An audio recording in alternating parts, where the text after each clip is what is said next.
لیکن اگر کوئی شخص اس قانون کو سامنے رکھ کر اس بل کے پاس کرنے پر دھمکیاں دینا چاہتا ہے تو میں ان کے جواب میں کہتا ہوں اگر کوئی اس بل کو روکنے کے لیے نکلے گا اور یہ کہے گا میں نکلنا چاہتا ہوں، پھر قائد سندھ نے اعلان کیا ہے وہ 10 لاکھ لوگ سندھ سے دیں گے، 10 لاکھ لوگ ہم خیبر پختونخوا سے لیں گے، ہم بلوچستان سے لیں گے، ہم پنجاب سے لیں گے، ہم کراچی سے سفر شروع کریں گے، ہم اسلام آباد میں ڈیرے ڈال دیں گے۔ ہم دہشت گردی نہیں چاہتے، بدامنی نہیں چاہتے، ملک میں فساد نہیں چاہتے، افراتفری نہیں چاہتے، ملک میں بدنسبی نہیں چاہتے، ملک میں امن چاہتے ہیں، ملک میں استحکام چاہتے ہیں، ملک میں قرار چاہتے ہیں، ملک کو مستحکم کرنا چاہتے ہیں۔ ہم ملکی اداروں تمہارے ساتھ کھڑے، کسی دھمکی میں مت آئیے گا، کھلم کھلا قانون کے ساتھ پورے طبقے کھڑے، دیوبندی اس قانون کے ساتھ کھڑے، بریلوی اس قانون کے ساتھ کھڑے، اہل حدیث اس قانون کے ساتھ کھڑے، تمام سیاسی جماعتیں اس قانون کے ساتھ کھڑی ہیں۔ وہ کہہ رہی ہیں یہ قانون بننا چاہیے، ملک مستحکم ہونا چاہیے، صدر کو دستخط کرنے چاہیے، گستاخ گرفتار ہونا چاہیے، گستاخ کو سزا ملنی چاہیے۔ سب کا مطالبہ، سب کی آواز، سب کی بات پاکستان کی بات ہے، استحکام پاکستان کی بات ہے، مستحکم پاکستان کی بات ہے۔ ہم اسے دلدل میں گرنے نہیں دینا چاہتے بلکہ ہم اسے آگے بڑھانا چاہتے ہیں۔ اس کے لیے آگے بڑھو گے اور جب بلایا جائے گا ہوگے نہیں ہوگے؟ الحمدللہ الحمدللہ وحدہ والصلاة والسلام علی من لا نبی بعدہ، اما بعد فاعوذ باللہ من الشیطان الرجیم، بسم اللہ الرحمن الرحیم، ولا تحسبن الذین قتلوا فی سبیل اللہ امواتا بل احیاء عند ربهم یرزقون۔ وقال اللہ تبارک و تعالی فی مقام آخر، اذا جاء نصر اللہ والفتح ورأیت الناس يدخلون فی دین اللہ افواجا فسبح بحمد ربک واستغفرہ انہ کان توابا۔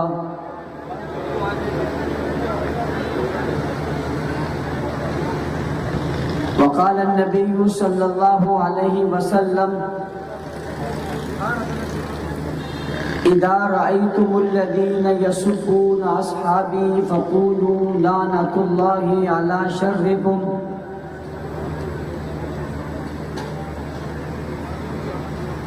صدق اللہ العظیم وصدق رسولہ النبی الامی الکریم۔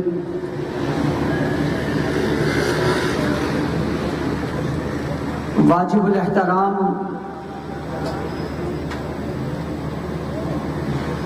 قابل صد احترام معزز مکرم محترم ذی وقار علماء کرام، سیاسی، سماجی، مذہبی، قومی اور ملی شخصیات،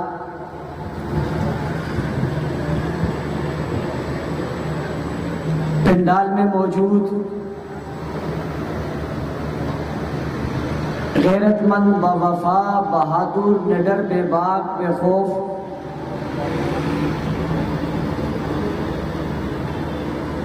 توحید و سنت کے پروانوں، اصحاب رسول کے دیوانوں،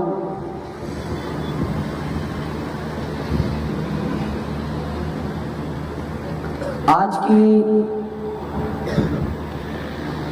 اس عظیم الشان تاریخ ساز فقید المثال کانفرنس میں جو شہداء اسلام اور استحکام پاکستان کے نام سے معنون ہے،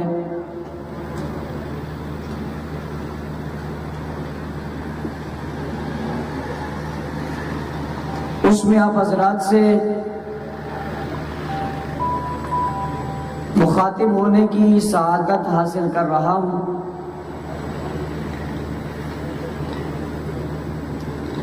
کانفرنس سے مختلف خطباء اور علماء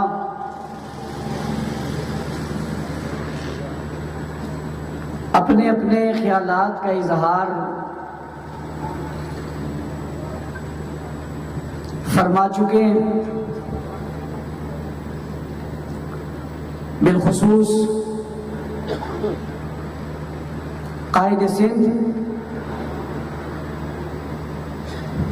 حضرت علامہ ثناء اللہ حیدری صاحب دامت برکاتہ العالیہ اور جرنیل کراچی حضرت مولانا تاج محمد حنفی صاحب دامت برکاتہ العالیہ، محترم جناب حضرت مولانا سید محی الدین شاہ صاحب، حضرت مولانا شکیل الرحمن فاروقی صاحب اور دیگر زعماء بھی آپ سے مخاطب ہو چکے ہیں۔ رات کا 1:30 بج چکا ہے، وقت مختصر ہے۔ آج کے اس اجتماع میں قائد اہل سنت حضرت علامہ مولانا محمد احمد لدھیانوی صاحب نے بھی آپ سے مخاطب ہونا تھا۔ قومی اسمبلی اور سینٹ سے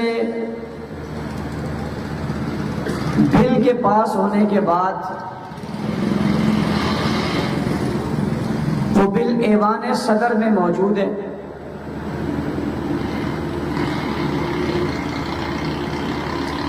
کچھ سازشیں، کچھ شرارتیں بل کے خلاف اسلام آباد میں ہو رہی تھی۔ ہم نے ضروری سمجھا کہ جہاں ڈاکہ ڈلنے کا خطرہ ہو، پہرے دار کو وہاں ہونا چاہیے۔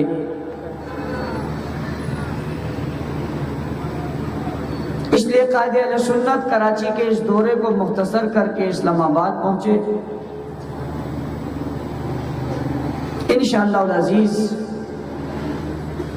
آپ کی دعاؤں سے، اللہ کے فضل و کرم سے، شہداء کے خون کی برکت سے اللہ تعالیٰ نے پہلے بھی بہت مدد کی، آئندہ بھی اللہ تعالیٰ مدد اور نصرت فرمائیں گے۔ کانفرنس کا عنوان شہداء اسلام اور استحکام پاکستان ہے۔ میں تفصیل میں جائے بغیر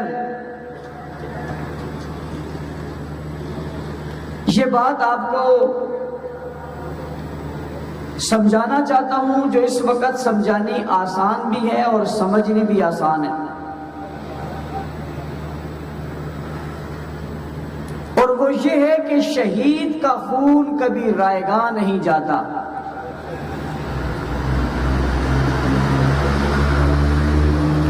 شہید کا خون کبھی رائیگاں نہیں جاتا، جہاں وہ خون بہتا ہے اس خون سے انقلاب ضرور آتا ہے۔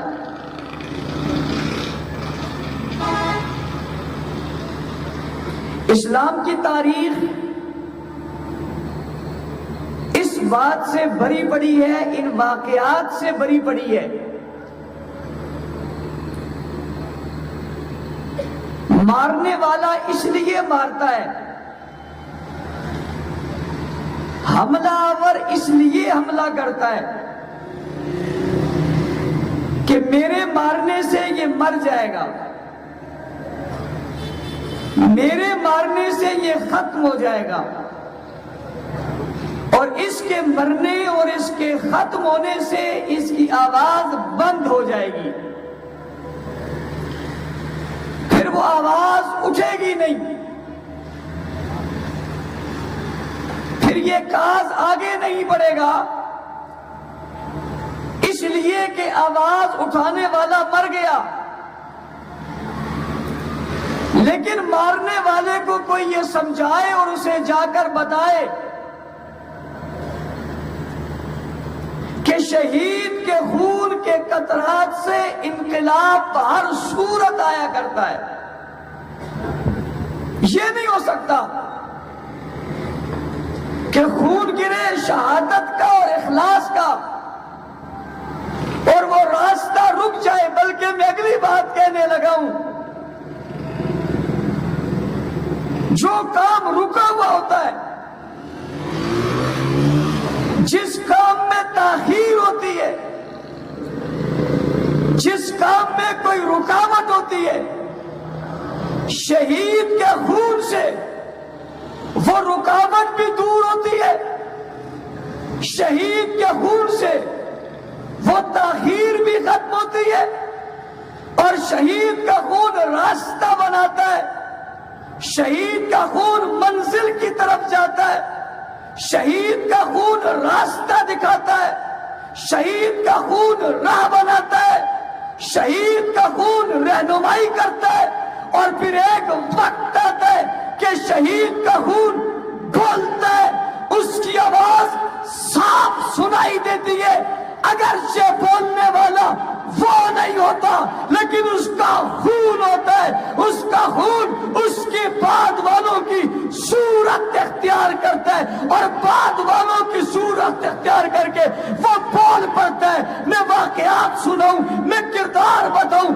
میں حالات سناؤں، زمانے اور دور کی باتیں کرتا چلا جاؤں، اور انگی ٹون کے لوگوں بات لمبی ہو جائے گی، میں تفصیل میں نہیں جاتا، صرف اتنا کہتا ہوں، میری اس بات کو سمجھنا چاہتے ہو، اسلامی نظریاتی کونسل میں جا کر بل کو سمجھو، قائمہ کمیٹی میں جا کر بل کو سمجھو، قومی اسمبلی میں پیش ہونے والے بل کو سمجھو، سینٹ کے ایوان سے اٹھنے والی آواز، ہونے والی تقریریں، کی جانے والی گفتگو، اور جناب چیئرمین سینٹ کی آواز سنو، جس پر وہ کہہ رہا تھا ناموس صحابہ اور عصمت بل پاس ہو گیا ہے، یہ نہیں کہہ رہا تھا، وہ نہیں کہہ رہا تھا، یہ نہیں بول رہا تھا، وہ نہیں بول رہا تھا، پوچھنے والا پوچھتا تھا یہ کس کی آواز ہے؟ میں نے جواب دیا یہ آواز حق نواز ہے۔ یہ کس کی آواز ہے؟ یہ کس کی آواز ہے؟ میں نے کہا تھا یہ آواز حق نواز ہے۔ اور کچھ لوگ کہتے تھے حق نواز تو چلا گیا، حق نواز شہید ہو گیا، اس کا خون گر گیا، اور آج 17 اگست ہے، 17 اگست کو امام اہل سنت، مناظر اہل سنت، حجت الاسلام حضرت علامہ مولانا علی شیر حیدری شہید ہوئے۔ 17 اگست کو میرے بھائی دلشاد معاویہ شہید ہوئے۔ 17 اگست کو کراچی میں مفتی عبد المنان شہید ہوئے۔ جب دلشاد کا لاشا یہاں پڑا تھا، لوگ کہتے تھے اورنگی ٹون میں اب یہ نام کون لے گا؟ آ میری جگہ کھڑا ہو، منظر کو دیکھ، جہاں تک میری نگاہ جا رہی ہے وہیں تک لوگ بیٹھے۔ یہ منظر ایک روڈ کا نہیں، دوسرے روڈ کا بھی یہی منظر ہے۔ یہ پوری کراچی کا جلسہ نہیں ہے، یہ ایک ٹاؤن کا جلسہ ہے، ایک ٹاؤن کا جلسہ بتا رہا ہے خون شہیدہ رائے گاہ نہیں نہیں چاہتا. آج اسمبلی میں حق نواز بھی بول رہا تھا, ایثار بھی بول رہا تھا, مختار بھی بول رہا تھا, شہرمان بھی بول رہا تھا, اعظم طارق بھی بول رہا تھا, علی شیر حیدری بھی بول رہا تھا, دل فراز بھی, دلشاد بھی, شہرمان بھی, احسان اللہ فاروقی بھی, سارے کے سارے شہید بول کر بتا رہے تھے خون شہید رائے گاہ نہیں جاتا, وہ راستہ خود بناتا ہے. مولانا اعظم طارق شہید کی شہادت پر مجھے اس کے 2 ہفتوں بعد مسجد حق نواز میں جمعہ پڑھانے کا موقع ملا تھا. میں نے اس موقع پر ایک جملہ کہا تھا اور پھر میں سوچتا تھا یہ جملہ تو میں نے کہہ دیا, یہ حقیقت کب بنے گا. جملہ میں نے کیا کہا تھا؟ میں نے کہا تھا مارنے والوں تم نے اعظم طارق کو مارا ہے جب وہ اسلام آباد میں داخل ہو رہا تھا, تم نے اس وقت اس پر وار کیا ہے. لیکن میں نے کہا کبھی خون کراچی میں گرا تھا, کبھی پشاور میں, کبھی ملتان میں, کبھی جنگ میں, کبھی حیدرآباد میں, کبھی گلگت میں اور کبھی پشاور میں. اب خون اسلام آباد میں گرا ہے, خون کا رخ پارلیمنٹ کی طرف ہے. یہ خون رکے گا نہیں, یہ پارلیمنٹ میں جائے گا, اور جب پارلیمنٹ میں جائے گا میں نے کہا مارنے والوں وہ وقت آئے گا جب یہ خون پارلیمنٹ میں بولے گا. اللہ کا شکر ہے وہ وقت آ گیا اور خون پارلیمنٹ میں صرف بولا ہی نہیں بلکہ خون نے پارلیمنٹ میں اپنا رنگ جما لیا ہے. کہتے ہیں وار ایسی ہو, وار ایسی ہو جس کی آواز آئے, وار ایسی ہو جس کی آواز ہے, بات ایسی ہو جس کا اثر نظر آئے, ضرب ایسی ہو کہ چیخیں سنائی دے. اور اگر کسی کو میری بات پر یقین نہیں ہے, کل کے دن میں اسلام آباد میں چیخوں کی آوازیں جاؤ جا کر سنو. چیخوں کی آوازیں آ رہی تھی, کہنے والے کہہ رہے تھے انہیں کیا ہو گیا ہے. میں نے جواب میں کہا یہ ایسی آواز نہیں ہے, پیچھے حق نواز ہے.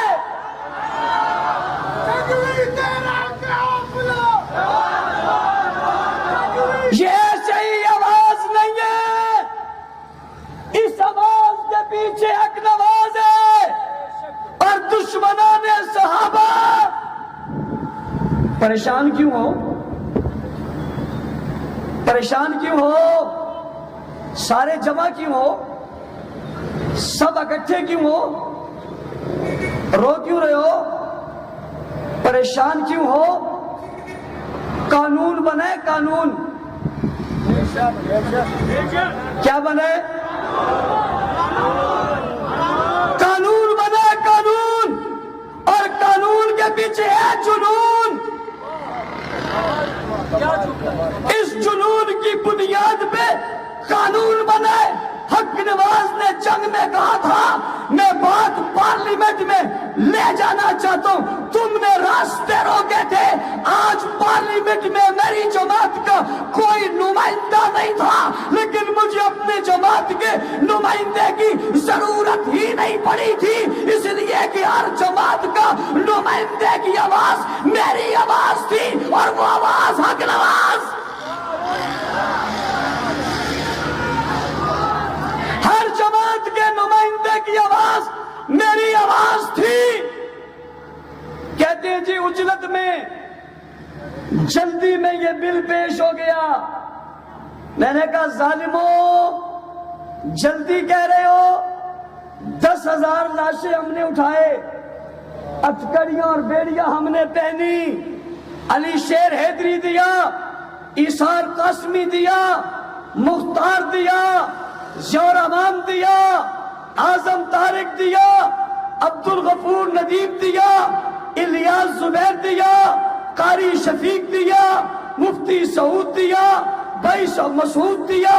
کتنے لوگ ہم نے قربان کیے, سلیم قدری قربان ہوا. یہ سب سب کچھ ہم نے کیا، تم کہتے ہو جلد بازی میں یہ بل پیش کر دیا، ہتھکڑیاں بہنی، بیڑیاں بہنی، ظلم و ستم کا نشانہ بنے، ظلم و جبر ہوا، سب کچھ ہوتا رہا، ہم اپنے نظریے پہ قائم رہے، نہ موقع بدلا، نہ نظریہ بدلا، نہ جماعت بدلی، نہ فکر بدلی، نہ انداز بدلا، نہ قائد بدلا، نہ آواز بدلی، نہ انداز بدلا، نہ لہجہ بدلا، نہ کچھ بدلا، چلتے چلے گئے۔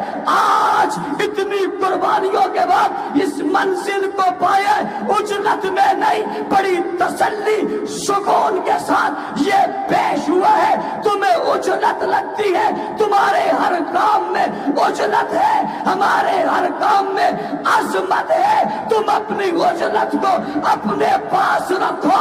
ہماری عظمت کل بھی تھی، آج بھی ہے، آئندہ بھی رہے گی۔ اور اگر تم یہ بات یوں کرتے ہو کہ یہ اجرت میں پاس کیا گیا، سمجھنا یہ بل قومی اسمبلی میں پیش ہوا، اس نے اس بل کو نظریاتی کونسل میں بھیجا، ممبران میں بیٹھ کر اس پر بحث کی، اس بحث کے بعد اسلامی نظریاتی کونسل سے یہ بل پاس ہوا۔ تمہارے پاس موقع تھا، تم چیخے، کچھ نہ بنا۔ بل وہاں سے قائمہ کمیٹی کے پاس آیا، قائمہ کمیٹی نے اس بل کو چیک کیا، کئی دن بحث و مباحثہ کیا۔ اس داخلہ اور قائمہ کمیٹی میں تمام جماعتوں کے ممبران موجود تھے۔ اس بحث کے بعد پھر قومی اسمبلی میں پیش ہوا، وہاں سے پاس ہوا۔ پاس ہونے کے بعد پھر بڑا وقت گزرا، یہ بل سینٹ میں موجود رہا، کئی جلد بازی نہیں ہوئی، کئی فوراً پیش نہیں ہوا۔ پھر سینٹ میں یہ بل پیش ہوا، پھر سینٹ میں اس بل پر بحث ہوئی، پھر سینٹ میں اس بل پر ووٹنگ ہوئی، یس اور نو میں پوچھا گیا۔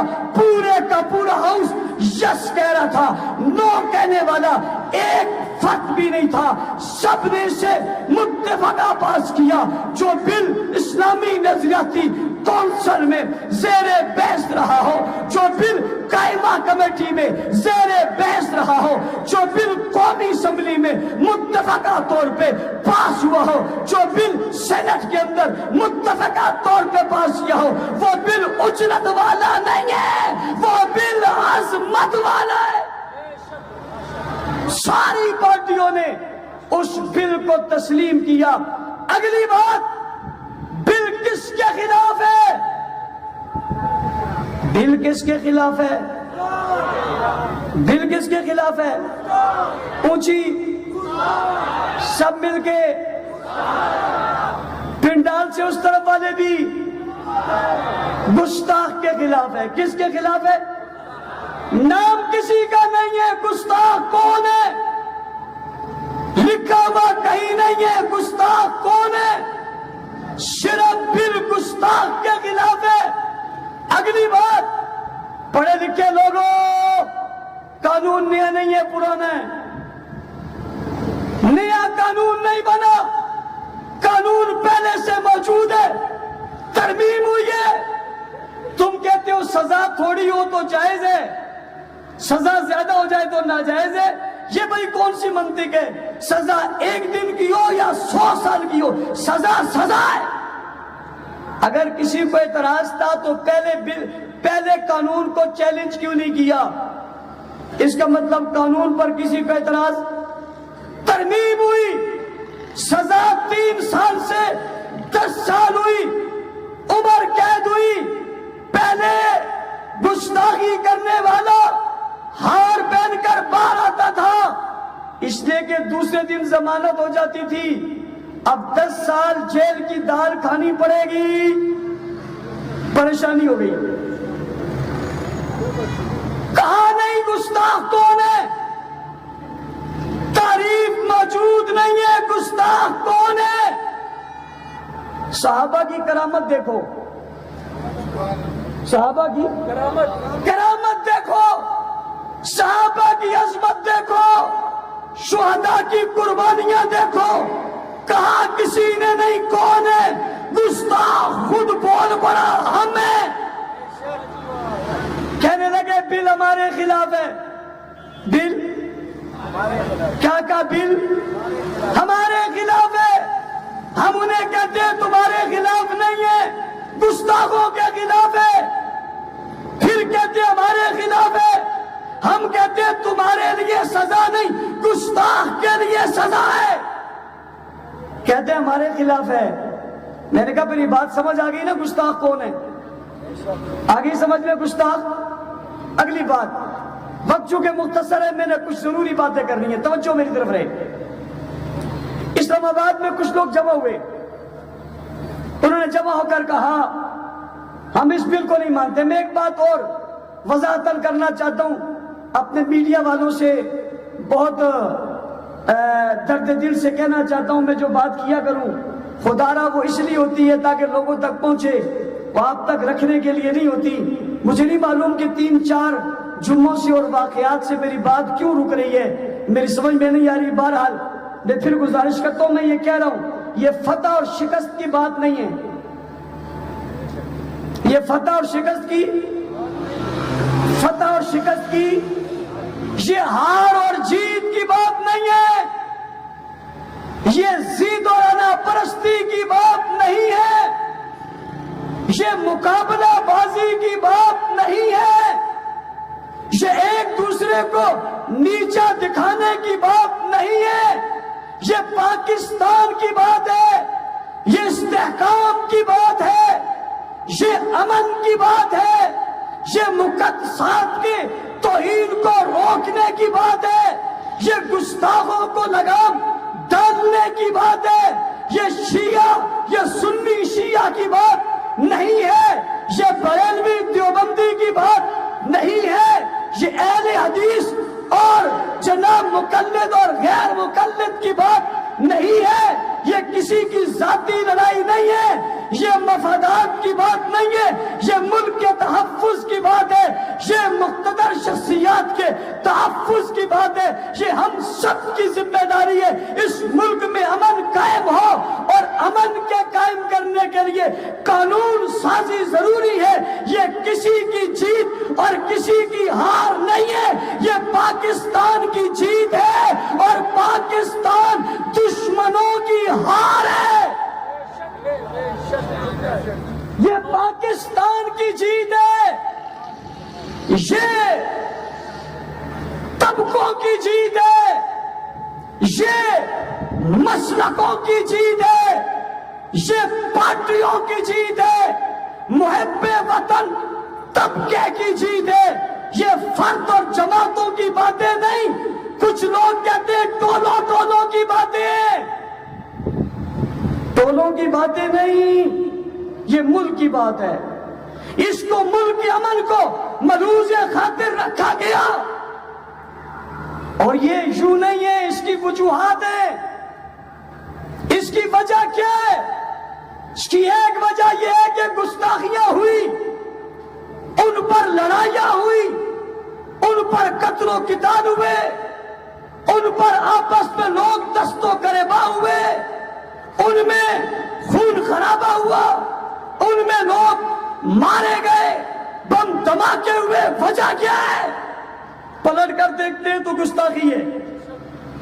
ہر ذی شعور طبقہ سمجھتا ہے بنیاد کو پکڑنا چاہیے، بنیاد کو پکڑا تاکہ ملک محفوظ بھی ہو، مضبوط بھی ہو، قانون بھی ہو، لہذا ان وجوہات کی بنیاد پہ یہ بل بنا، قانون بننے کی صورت میں اس پہلے والے قانون میں ترمیم کی گئی جو گستاخ کے لیے ناکافی تھا، اور ترمیم کر کے اسے بڑھایا گیا۔ یہ کسی کے خلاف نہیں ہے، یہ ملک کے لیے، یہ ہار جیت کی بات نہیں ہے، یہ ملک کے تحفظ اور حفاظت کی بات ہے۔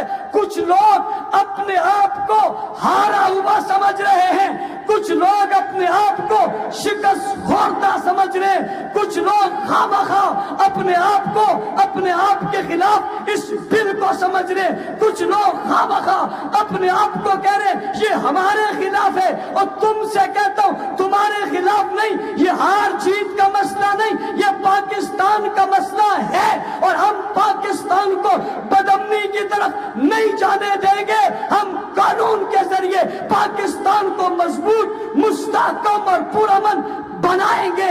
اس لیے میں نے کہا تھا ہم پرامن بھی ہیں اور ہم پرعزم بھی ہیں، پرامن بھی ہیں اور پرعزم بھی ہیں۔ لہذا یہ ہار جیت سے ہٹا کر اسے ملک کے تناظر میں لینا چاہیے۔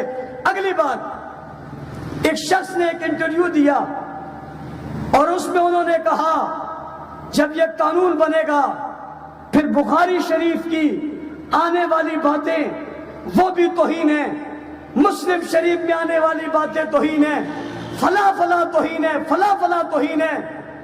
میں اس سے پوچھتا ہوں کتاب ہماری ہے، ڈرتا تو کیوں ہے؟ کتاب ہماری ہے، ڈرتا تو کیوں ہے؟ تحریریں اگر ہماری ہیں تو ڈرتا تو کیوں ہے؟ بھئی مقدمہ بنے گا، ہم پہ بنے گا، ہم جھیلیں گے، ہم دلائل دیں گے، بات ہوگی، تو اس پہ کیوں ڈرتے؟ چھوڑ میری کتاب کو، میں جانوں میری کتاب جانے، ہم جانے ہماری کتاب جانے۔ اور کوئی اگر کہتا ہے ہم کتابیں کھولیں گے تو تمہیں تو خوش ہونا چاہیے، تمہیں خوش ہونا چاہیے۔ تم ایسی توہین کی باتیں ہماری کتابوں سے نکال کر ہم پر پرچے کرو گے نا تو کرو، بھائی تمہیں تو خوش ہونا چاہیے۔ یہ ڈرے ہوئے کیوں ہو بھائی، ڈرے ہوئے کیوں ہو؟ شیعہ جوانوں میں پھر تم سے ایک مرتبہ پھر تم سے مخاطب ہوں، اور پتہ نہیں کتنی باری میں تم سے مخاطب ہو کر تم سے کہہ رہا ہوں، مجھ سے میرے لوگ پوچھتے ہیں بار بار، آج کل آپ سنی نوجوانوں سے اتنے مخاطب نہیں ہوتے جتنے شیعہ جوانوں سے مخاطب ہوتے ہیں۔ شیعہ جوانوں تمہارے یہ بڑے کہتے ہیں یہ بل سے ہماری گردن میں پھندا آ گیا، یہ کہہ کر پھر کہتے ہیں کہ اہل سنت کی کتابوں میں یہ لکھا ہوا ہے، تو ان سے کہو تمہارے پاس تو موقع آ گیا ہے، تم اہل سنت کو پکڑ میں لے آؤ، ان کی جو کتابوں ان پر مقدمے درج کرو۔ ڈرتے تم کیوں ہو؟ کتابیں ہماری ہیں۔ ان سے ذرا پوچھو ڈرتے کیوں؟ کتابیں تمہاری ہیں۔ یہ تو اس ایک آدمی کا جواب ہے جس نے اس بات کو بڑا وہ مچایا کہ یوں لکھا ہوا ہے، یوں لکھا ہے۔ میں تفصیل میں نہیں جاتا، بات آئے گی اس پر بھی دلائل کے انبار لگا دیں گے، اس لیے کہ ہمارے پاؤں ریت کی ٹیلے پر نہیں، پتھر کی چٹان پر ہے۔ اب صرف قوم کو مطمئن کرنے کے لیے باتیں نہ کرو، قانون بناؤ، ایوان صدر میں مطالبہ کرو، سائن کرے صدر صاحب، اور سائن کر کے اسے ایکٹ بناؤ، اور پھر جلدی جلدی کتابیں لاؤ، مقدمات بناؤ، سب کو گرفتار کراؤ، جو کتابیں ایسی ان کو ضبط کروا دو۔ تمہارے پاس اچھا موقع آ گیا، اس سے اچھا موقع نہیں ہے۔ ڈرو نہ، رو نہ، پریشان نہ ہو، تمہارے حق میں۔ اگلی بات، ایک آدمی اور کہتا ہے، میں اس کا نام کبھی بھی نہ لیتا، اور میں ایسے ایرے غیرے نتھو خیرے کا کوئی جواب بھی نہیں دیا کرتا، اس لیے کہ وہ کوئی معیار کے لوگ ہی نہیں ہیں۔ میں تو ان کے جواب صرف اس قوم کو سمجھانے کے لیے دیتا ہوں، ان کی اتنی حیثیت نہیں ہے کہ ان کے نام لے کر ان کو جواب دوں، جن کو خود اپنی بات کا پتہ نہ ہو وہ میری بات کو کیا سمجھیں گے۔ کہنا کیا چاہتا ہوں، تعلیمی بورڈ کا سربراہ، شیعہ تعلیمی بورڈ کا سربراہ اسلام آباد میں گفتگو کے دوران کہتا ہے کہ ہمیں افسوس ہے کہ حضرت ابوبکر صدیق رضی اللہ تعالی عنہ نے حضرت فاطمہ الزہرا رضی اللہ تعالی عنہ کو حق نہیں دیا تھا۔ وہ کہتے ہیں یہ نرم دل تھا، ہمیشہ سبھی کو سب کچھ دیا، لیکن سیدہ فاطمہ کو نہیں دیا، اور وہ قرآن پڑھتی رہی اور وہ دلیلیں دیتی رہی۔ علماء میری طرف متوجہ ہوں، آپ بھی میری بات کو سکون کے ساتھ سنیں۔ میں ایک مرتبہ پھر شیعہ جوانوں سے مخاطب ہونے لگا ہوں کہ تمہاری تعلیمی بورڈ کے سربراہ نے اسلام آباد میں کھڑے ہو کر یہ بات کہی ہے، اور وہ یہ کہی ہے کہ جناب وہ حق مانگتی رہی، انہوں جنہوں نے حق نہیں دیا، حق غصب کر لیا، نعوذ باللہ سب کو دیا مگر انہیں نہیں دیا۔ میں ایک سوال کرنے لگا ہوں، شیعہ جوانوں اپنے بڑوں سے پوچھو، حضرت فاطمہ نے یہ حق ابو بکر صدیق سے کیوں مانگا؟ علماء کرام میرا سوال ہے، ابو بکر صدیق سے سیدہ فاطمہ نے یہ حق کیوں مانگا؟ عثمان سے کیوں نہیں مانگا؟ عمر سے کیوں نہیں مانگا؟ عباس سے کیوں نہیں مانگا؟ ابو بکر صدیق سے کیوں مانگا ہے؟ کیوں اس کے پاس آئی ہیں؟ اور آپ کہتے ہو سیدہ دربار میں آئی تھی۔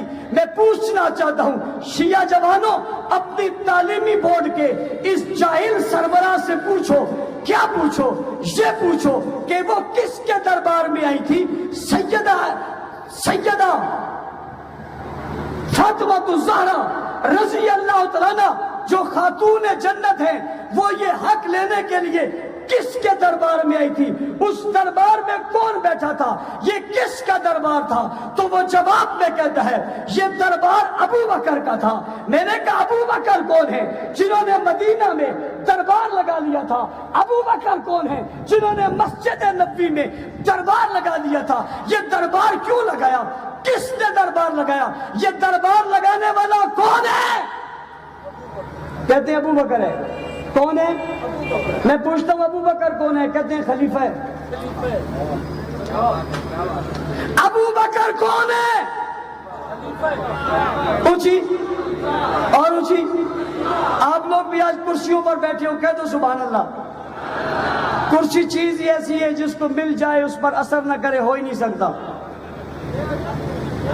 بھائی سیدہ جس کے دربار میں آئی تھی وہ کون ہے؟ کون ہے؟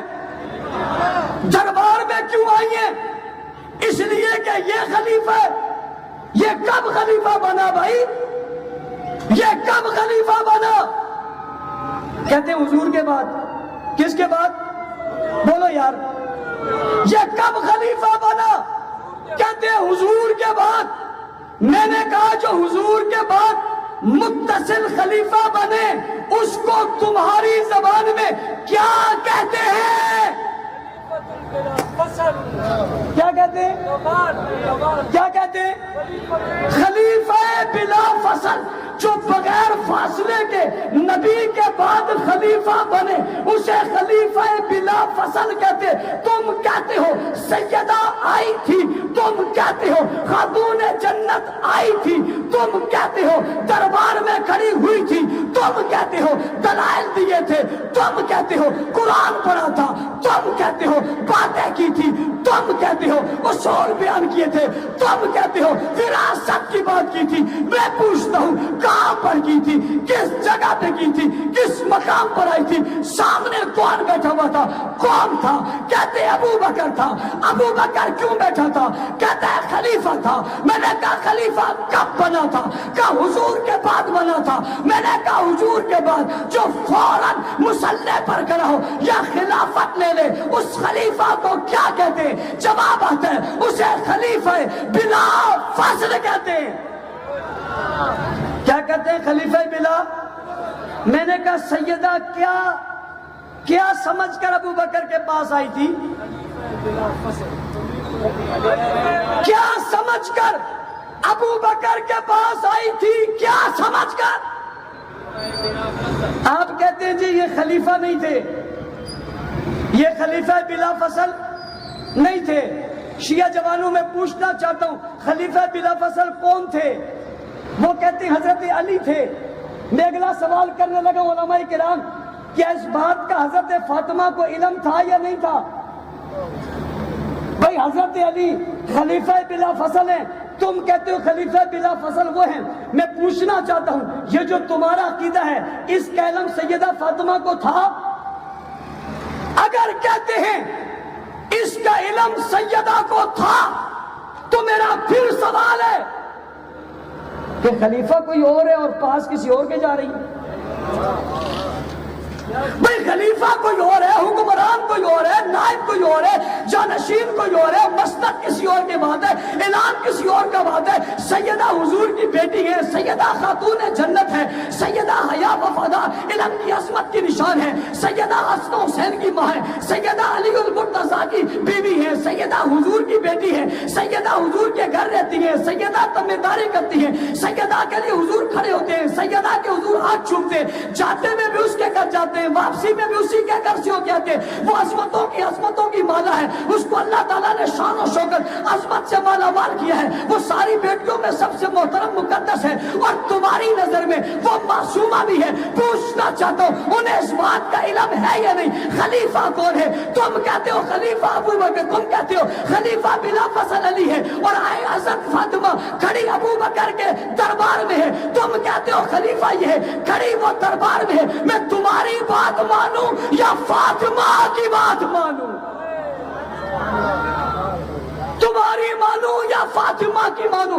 فاطمہ دربار میں بقول تمہارے, میں نہیں کہتا کھڑی نہیں, میں اس پر اور دلائل رکھتا ہوں. تم کہتے ہو کھڑی نہیں, تو اس لیے رہی نا کہ یہ جو سامنے بیٹھے ہوئے یہی خلیفہ بلا فضل ہے. تو پھر آپ کہتے ہو نہیں انہیں پتہ نہیں تھا, یا کہو گے پتہ تھا تو میرا سوال ہے پھر گئی کیوں تھی؟ اور اگر آپ کہتے ہو نہیں انہیں پتہ نہیں تھا تو پھر میرا سوال ہے معصوم کیسی ہے؟ اگر کہتے ہو پتہ نہیں تھا تو پھر میرا سوال ہے معصوم کیسے ہے؟ تمہارے سامنے تو معصوم سب کچھ جانتا ہے, اس کو سب کچھ علم ہوتا ہے. جب اسے علم تھا یہ خلیفہ ہی نہیں ہے, خلافت اس کے پاس ہے ہی نہیں, پھر گئی کیوں ہے؟ اور تم کہتے ہو کہ اہل بیت کسی اس شخص کے پاس جاتے ہی نہیں ہیں جو خلیفہ نہ ہو, جو حاکم نہ ہو, جو صحیح نہ ہو, اس کے پاس جاتے ہی نہیں. اور تمہارے بقول سیدہ نے جا کر یہ تو بتا دیا نا کہ ابو بکر خلیفہ بلا فصل بر حق ہے. تمہارے بقول سیدہ فاطمہ کا کھڑا ہونا یہ بتاتا ہے کہ ابو بکر خلیفہ بلا فصل ہے.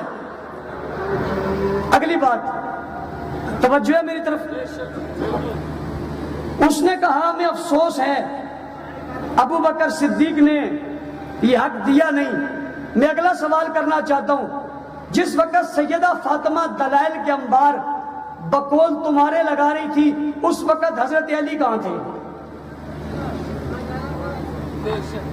حضرت علی کہاں تھے؟ تم اپنی بیگم کو عدالت کے کٹہرے میں کھڑے کرتے ہو, یہی تو تمہارا مسئلہ ہے. ان کے ایک شخص بڑا نامور اس اسلام آباد کے اجتماع میں کہہ رہا تھا اتنا سخت قانون تو اہل بیت کے لیے بھی نہیں بنانا چاہتے, یہ قانون تو اہل بیت. اور تمہیں پتہ ہے نا بات جب کھلے گی میری کتاب تو تم کھولے گا, وقت لگ جائے گا, جب میں کھولوں گا تجھے سمجھ میں آ جائے گا.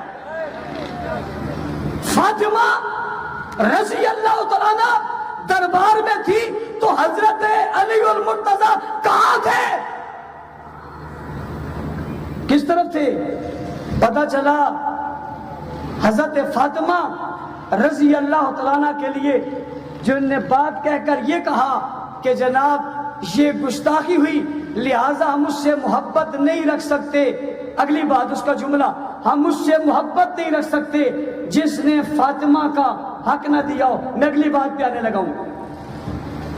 تم مجھ سے محبت نہیں کرتے جس نے فاطمہ کا حق نہیں دیا. حضور سے پوچھا گیا آپ کو سب سے زیادہ پیار کس سے ہے؟ حضور سے پوچھا گیا آپ کو سب سے زیادہ پیار کس سے ہے؟ حضور نے کہا عائشہ سے. آقا میں نے عورتوں میں نہیں مردوں میں پوچھا ہے. حضور نے جواب دیا عائشہ کے ابا ابو بکر سے. تم کہتے ہو ہم اس سے محبت نہیں کر سکتے اور پاپا اس سے محبت تو حضور نے کی ہے. پھر تم جواب دو گے یہ واقعہ بعد میں ہوا ہے. میں سوال دوہرا دوں گا, تمہاری نظر میں تو وہ امام المعصومین ہیں, انہیں آگے پیچھے دائیں بائیں بات اول آخر سب کا علم تھا. جب انہیں علم تھا یہ میری بیٹی کا حق نہیں دیں گے تو پھر انہوں نے پہلے محبت کا کیوں کہہ دیا تھا؟ حضور کہتے ہیں مجھے ابو بکر سے محبت ہے, حضور کہتے ہیں مجھے عائشہ کے ابا سے محبت ہے. اور آج اسلام آباد میں تعلیمی بورڈ کا جاہل سربراہ کہتے ہیں ہم ان سے محبت نہیں کر سکتے. ہم یہی تو کہہ رہے ہیں نا جن سے رسول کو محبت ہے یا جن سے رسول محبت کرتے اس سے جو محبت نہیں کرتا وہ مومن ہو سکتا نہیں. لڑتے کیوں ہو پھر؟ اگلی بات اس نے کہی کہ جی وہ ہمارے ائمہ تو معصوم ہیں، تمہارے صحابہ تو معصوم نہیں ہیں، تمہارے صحابہ سے غلطی ہو سکتی ہے، ہمارے اماموں سے غلطی تو نہیں ہو سکتی. میں نے کہا میں اسی پہ آ جاتا ہوں، تیری اسی بات کو لیتا ہوں. تو نے اپنے لوگوں میں کھڑے ہو کر کہی. میں پوچھتا ہوں، معصوم غلط کام نہیں کرتا تمہاری نظر میں، اس سے غلطی نہیں ہو سکتی. یہ جو علی المرتضیٰ نے جناب ابو بکر صدیق کے ہاتھ پر بیعت کی ہے، یہ کس کی بیعت ہے؟ اور میاں یہ کس کی بیعت ہے؟ شیعہ جوانوں اپنے بڑے اس تعلیمی بورڈ کے سربراہ سے پوچھو. یہ جو حضرت علی المرتضیٰ نے بیعت کی ہے ابو بکر صدیق کی، یہ بیعت کیا ہے؟ یہ بھی معصوم ہے یا نہیں ہے؟ پھر حضرت علی نے بیعت کی ہے حضرت عمر کی، یہ بھی کیا ہے؟ معصوم ہے یا نہیں ہے؟ پھر حضرت علی نے بیعت کی ہے حضرت عثمان کی، پھر یہ کیا ہے؟ یہ بھی فعل معصوم ہے یا نہیں ہے؟ یہ حضرت حسن نے کی ہے، یہ حضرت حسین نے ان تینوں کی بیعت کی ہے. ذرا بتاؤ، اپنے بڑوں سے پوچھو یہ بیعت بھی معصوم ہے یا نہیں ہے؟ یہ عمل بھی صحیح ہے یا نہیں ہے؟ یہ بھی درست ہے یا نہیں ہے؟ اور تمہاری اطلاع کے لیے اور علم میں اضافے کے لیے اگلی بات کہنے لگا ہوں، اور وہ بات یہ ہے کہ یہ جو بیعت کی ہے یہ فتح کے بعد کی ہے، یہ جو بیعت کی ہے یہ کرتاس کے بعد کی ہے، یہ جو بیعت کی ہے تمہارے افسانے دروازہ توڑنے کے بعد کی ہے، یہ جو بیعت کی ہے یہ ان سارے کاموں سے بات کی ہے. پہلے ابو بکر صدیق کی بیعت کی ہے، پھر عمر فاروق کی بیعت کی ہے، پھر حضرت عثمان کی بیعت کی ہے. آگے چلنا چاہتا ہوں. تم کہتے ہو جناب فاطمہ اپنا مقدمہ لے کر ابو بکر کے پاس گئی تھی. میں آپ سے پوچھتا ہوں، جب کوئی مقدمہ ہو جائے آپ وزیر اعظم ہاؤس جاتے ہو یا سپریم کورٹ جاتے ہو یا ہائی کورٹ جاتے ہو یا عدالت میں جاتے ہو، جج کے پاس جاتے ہو یا قاضی کے پاس جاتے ہو؟ مقدمہ ہو گیا ہے. جب مقدمہ ہو گیا ہے تو سیدہ دربار میں کیوں آ رہی ہیں؟ سیدہ عدالت میں کیوں نہیں جا رہی؟ سیدہ مقدمہ عدالت میں کیوں نہیں کر رہی؟ مقدمہ عدالت میں کیوں پیش نہیں کر رہی؟ بھئی عدالت کس کے پاس ہے؟ عدالت کا قاضی کون ہے؟ عدالت کا فیصلہ کرنے والا کون ہے؟ اور دور خلفائے ثلاثہ کا ہے یا دور خلفائے ثلاثہ کا ہے یا دور خلیفہ ابو بکر کا ہے یا دور خلیفہ عمر کا ہے یا دور خلیفہ عثمان کا ہے؟ قضا کی مسند پہ بیٹھے ہوئے تو علی ہیں. سیدہ فاطمہ یہ مقدمہ لے کر علی کے پاس کیوں نہیں جاتی؟ علی فیصلہ کیوں نہیں کر لیتے؟ عدالت کا فیصلہ کیوں نہیں آ جاتا؟ یہ فیصلہ کیوں کر لیا ہے؟ کمال ہو گیا، عظمت کا کمال ہو گیا. جو بات ابو بکر نے کہی سیدہ فاطمہ نے نہیں مانی، سیدنا علی نے بھی مانی، سیدنا حسن نے بھی مانی، سیدنا حسین نے بھی مانی. تم کہتے ہو یہ ظلم ہو گیا، ہم محبت نہیں کر سکتے. تم کہتے ہو یہ ظلم ہو گیا، ہم خلیفہ نہیں مان سکتے. تم کہتے ہو یہ ظلم ہو گیا، ہم امام نہیں مان سکتے. تم کہتے ہو یہ سب کچھ ہوا، ہم یہ نہیں مانتے. تم نہیں مانتے. علی نے تو مانا ہے، تم نہیں مانتے. حسن نے تو مانا ہے، تم نہیں مانتے. حسین نے تو مانا ہے، وہ علی بھی مان لے، حسن بھی مان لے، حسین بھی مان لے. علی بھی امام ہے، حسن بھی امام ہے، حسین بھی امام ہے. اور تیری نظر میں علی بھی معصوم ہے، حسن بھی معصوم ہے، حسین بھی معصوم ہے. اور تیری نظر میں جو معصوم کی بات نہ مانے وہ مومن نہیں ہو سکتا. مانتا کیوں نہیں ہے علی کی بات؟ علی نے ابو بکر کو امام مانا ہے، حسن نے ابو بکر کو امام مانا ہے، حسین نے ابو بکر کو امام مانا ہے، علی نے عمر کو امام مانا ہے، حسن نے عمر کو امام مانا ہے، حسین نے عمر کو امام مانا ہے، علی نے عثمان کو امام مانا ہے، حسن نے عثمان کو امام مانا ہے، حسین نے عثمان کو امام مانا ہے. ان کی کیوں نہیں مانتا؟ یہ بات کیوں نہیں مانتا؟ اس کو تسلیم کیوں نہیں کرتا؟ پتا چلا تو معصوم ہوگا، انکار کر رہا ہے. تو کہتا ہے میں محبت نہیں کر سکتا، دوسری طرف کہتا ہے ہمارے بزرگ معصومین تھے. تو معصومین کی بات مانتا کیوں نہیں ہے؟ اگر تیری نظر میں علی معصوم، علی کا امر معصوم، علی کا فعل معصوم، علی کا حکم معصوم، علی کی بات معصوم، چال معصوم، چلن محفوظ، کردار معصوم، زبان محفوظ، الفاظ محفوظ، جملے محفوظ، تو پھر میری نظر میں سن علی کا بیعت کرنا بے واسطوں میں. پھر شیعہ جوانوں بڑوں سے پوچھتے کیوں نہیں ہو؟ یہ جو بیعت کیا ہے اس بیعت کو معصوم کیوں نہیں مانتے؟ اور اگلی بات، ابھی تو تم ابو بکر پہ آ گئے ہو، پہلے تم معاویہ پہ کھڑے تھے.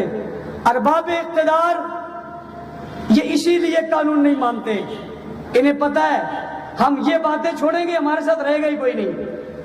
انہیں پتہ ہے ہم توہین نہیں کریں گے سنے گا کوئی نہیں، ان کا گزارا نہیں ہے. مسئلہ پیٹھ کا برداشت ہو سکتا ہے، پیٹ کا برداشت نہیں ہو سکتا. کہتے ہیں کسی کی پیٹھ پر لات مارو، پیٹ پر نہ مارو. میں پوچھنا چاہتا ہوں، ابھی ایک بل پیش ہوا تھا، اور وہ بل پیش ہوا تھا کہ جناب کو کیا نام تھا اس کا، اس بل کا جو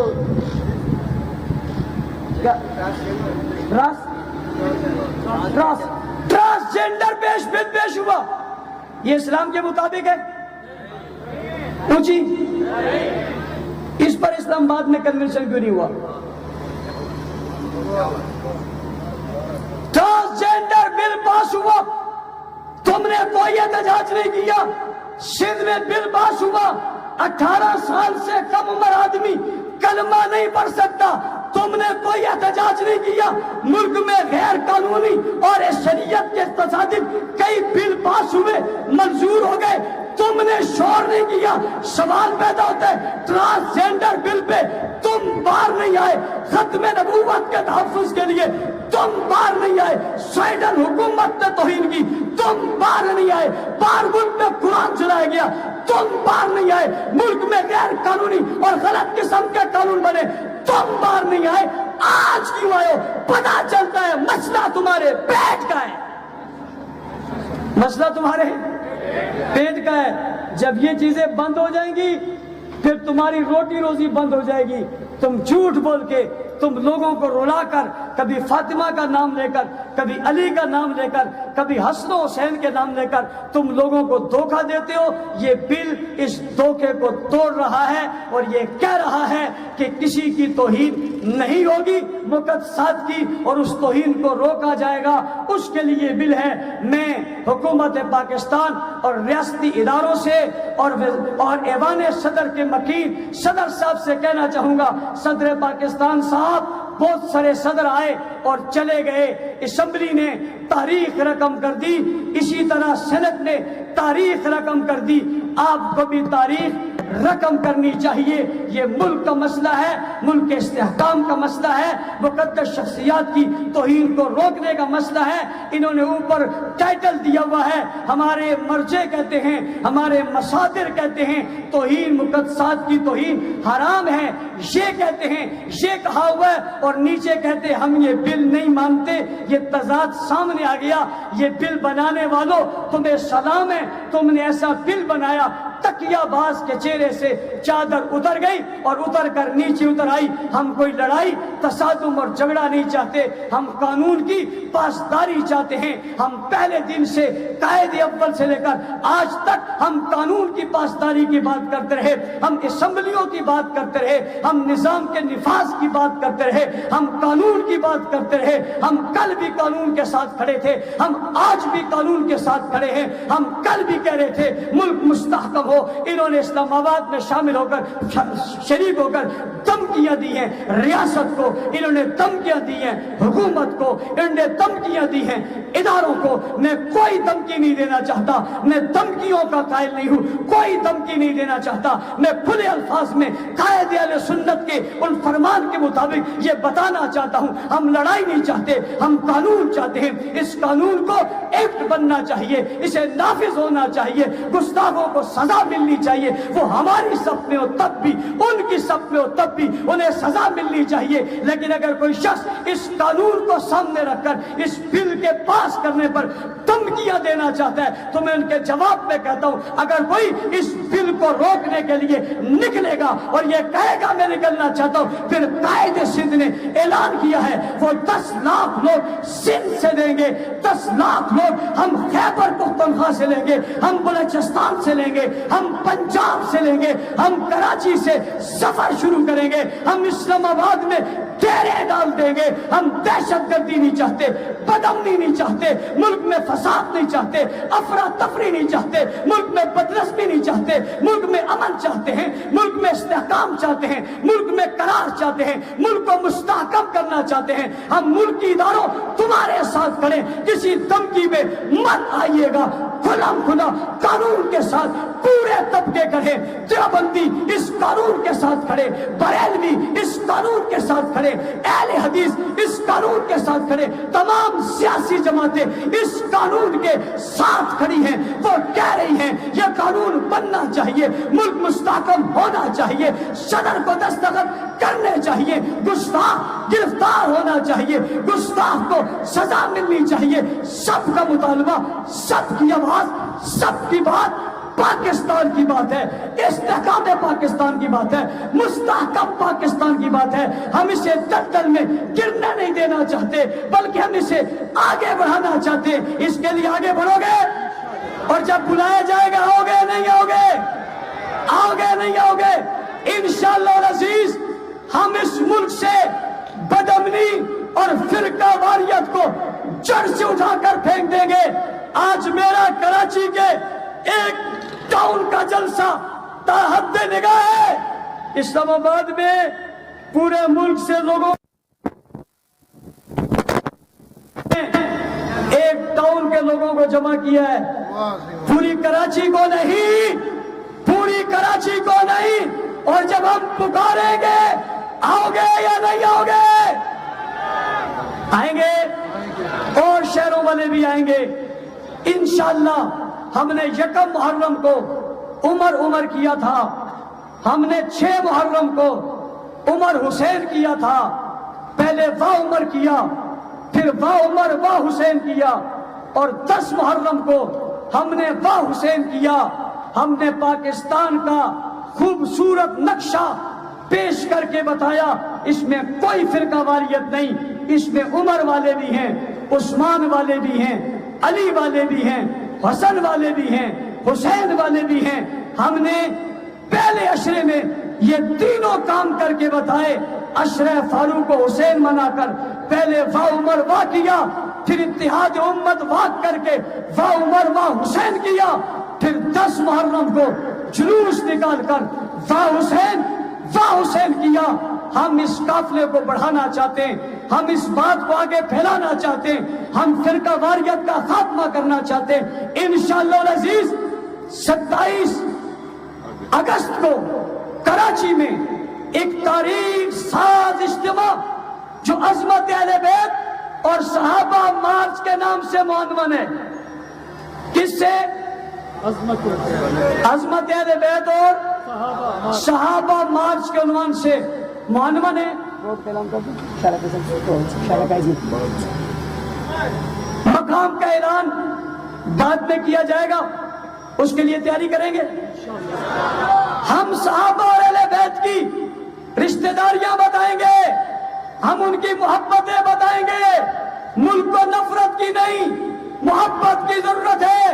تم نے جن کتابوں میں نفرت پڑھی ہے وہ کتابیں تمہارے ساتھ دفن ہو جائیں گی. ہم محبت کی بات پھیلاتے تھے, پھیلاتے ہیں اور پھیلاتے رہیں گے. صحابہ اور اہل بیت کی بات کرو گے. اسی لیے میں نے ایک نیا نعرہ دیا ہے.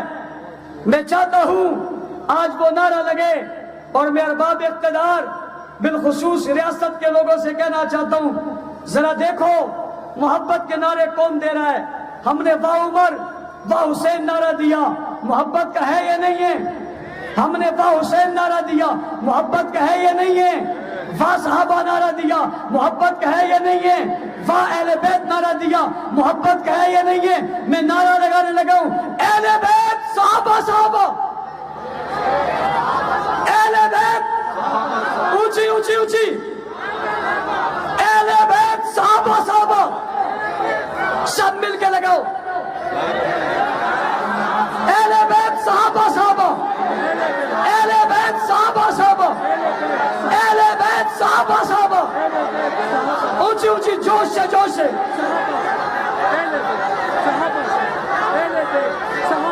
اہل بیت صحابہ صحابہ, اہل بیت صحابہ صحابہ, اہل بیت صحابہ صحابہ,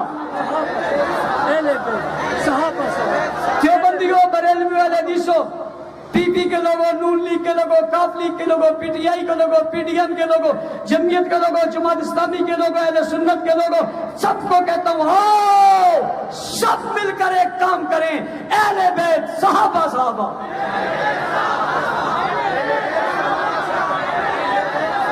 انشاءاللہ ہم زندہ رہے، فرقہ واریت پھیلانے والوں کی ہوائیں بند ہو جائیں گی۔ کچھ لوگوں کو فرقہ واریت پھیلا کر سکون ہے، کچھ لوگوں کو لڑائی کرا کے اپنی اہمیت بڑھانے کا شوق ہے، ہم یہ دونوں شوق پورے نہیں ہونے دیں گے۔ محنت کرو گے، محبت عام کرو گے، شہید زندہ ہوتا ہے، شہید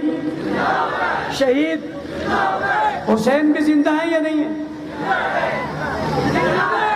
شیعہ جوانوں، شہید زندہ ہوتا ہے، شہید حسین بھی زندہ ہیں یا نہیں ہیں؟ اور ماتم مردے کا ہوتا ہے، زندہ کا نہیں۔ الحمدللہ۔